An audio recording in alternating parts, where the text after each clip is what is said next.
Nah, oke, anak-anak kita lanjut lagi ya. Dan selanjutnya, peristiwa sehari-hari yang mudah kami jumpai antara lain peristiwa pengembunan yang terjadi di pagi hari. Nah, meskipun pada malam hari sebelumnya tidak terjadi hujan. Nah, tetapi pada pagi hari terdapat tetesan air pada tanaman yang berada di luar. Nah, kamu juga dapat menjumpai beberapa tempat terasa lembab oleh air.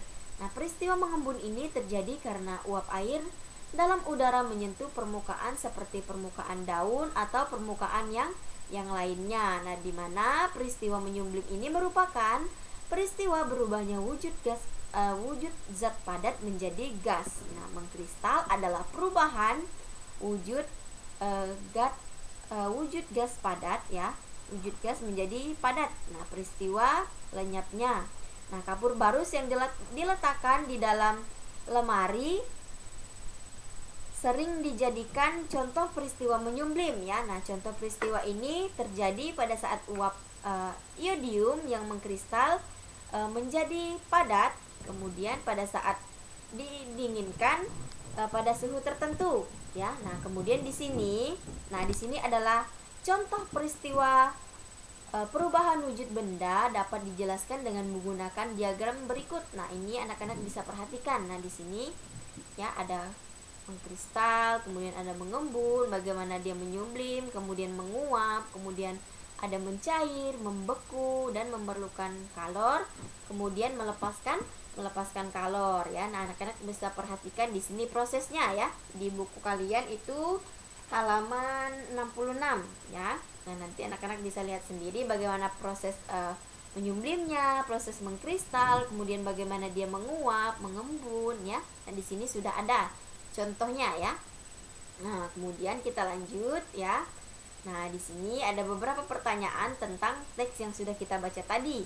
Pertanyaan yang pertama ya, katanya, jelaskan bagian perubahan wujud benda di atas dengan lengkap berdasarkan pengamatanmu sebelumnya. Nah, bacaan yang kamu miliki. Nah, di sini peristiwa mencair merupakan peristiwa perubahan wujud zat dari padat menjadi cair, sedangkan membeku adalah peristiwa perubahan wujud zat dari cair menjadi padat. Nah, mengkristal itu adalah peristiwa perubahan wujud zat dari gas menjadi padat. Nah, sedangkan menguap adalah peristiwa perubahan wujud zat dari yang cair itu menjadi gas. Nah, di mana menyumblim adalah peristiwa perubahan wujud zat dari padat menjadi gas, sedangkan mengembun adalah peristiwa perubahan wujud zat dari gas menjadi cair ya. Ini adalah beberapa penjelasan tentang bagan perubahan wujud benda itu tadi ya.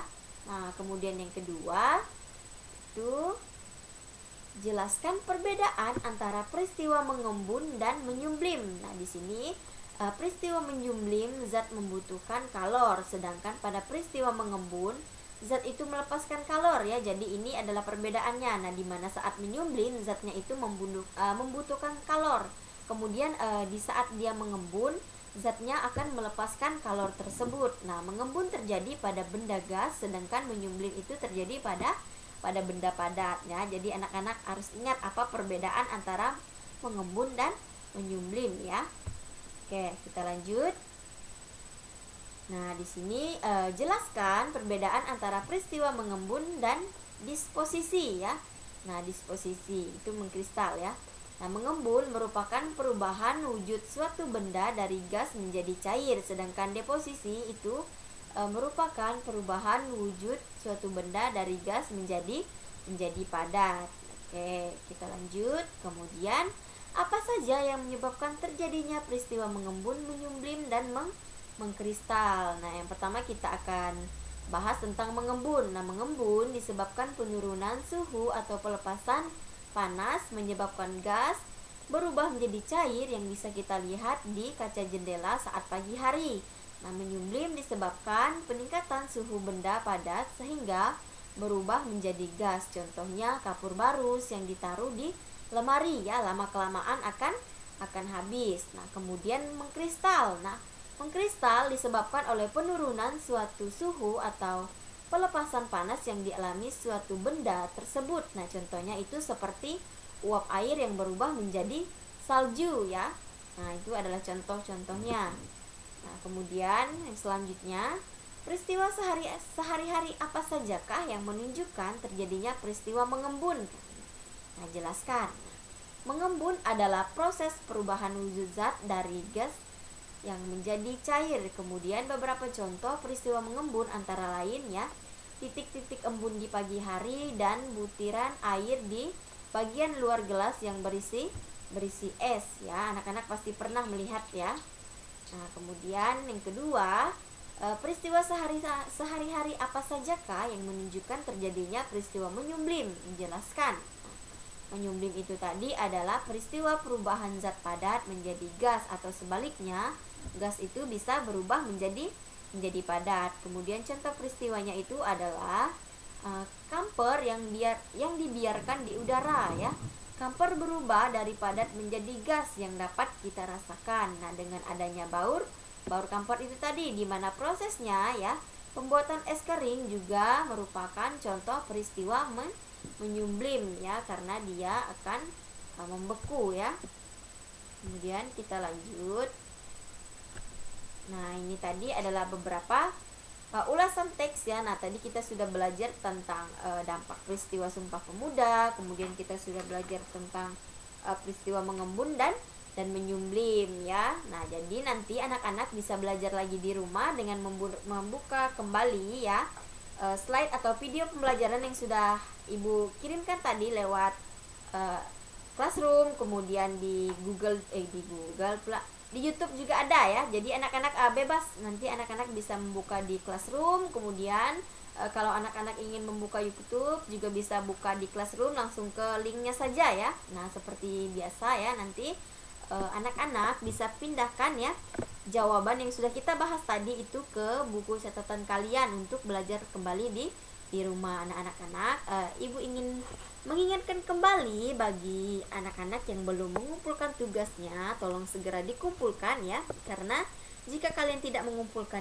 tugasnya, maka Ibu tidak akan memberikan nilai ya, karena Ibu tidak bisa memberikan nilai kalau kalian tidak mengumpulkan tugas yang sudah Ibu berikan di Classroom. Jadi bagi anak-anak yang belum mengumpulkan tugasnya, tolong segera dikumpulkan ya. Jadi nanti Ibu bisa rekap semua nilai kalian ya, karena sebentar lagi mungkin sekitar bulan 3 kalian akan ulangan ya, ulangan MIT. Nah, seperti biasa ya anak-anak, sebelum kita mengakhiri pembelajaran kita pada pagi hari ini, kita berdoa ya terlebih dahulu. Nah, di sini Ibu sudah siapkan doa ya, teks Salam Maria ya, seperti biasa. Nah, kita berdoa sebelum kita akhiri pembelajaran kita hari ini ya. Jadi anak-anak jangan lupa tetap standby setiap hari di rumah ya, untuk buka Classroom-nya, kemudian lihat, kemudian cek apa-apa saja tugas yang sudah Ibu kirimkan ya. Jadi anak-anak nanti tidak ketinggalan pelajaran, kemudian juga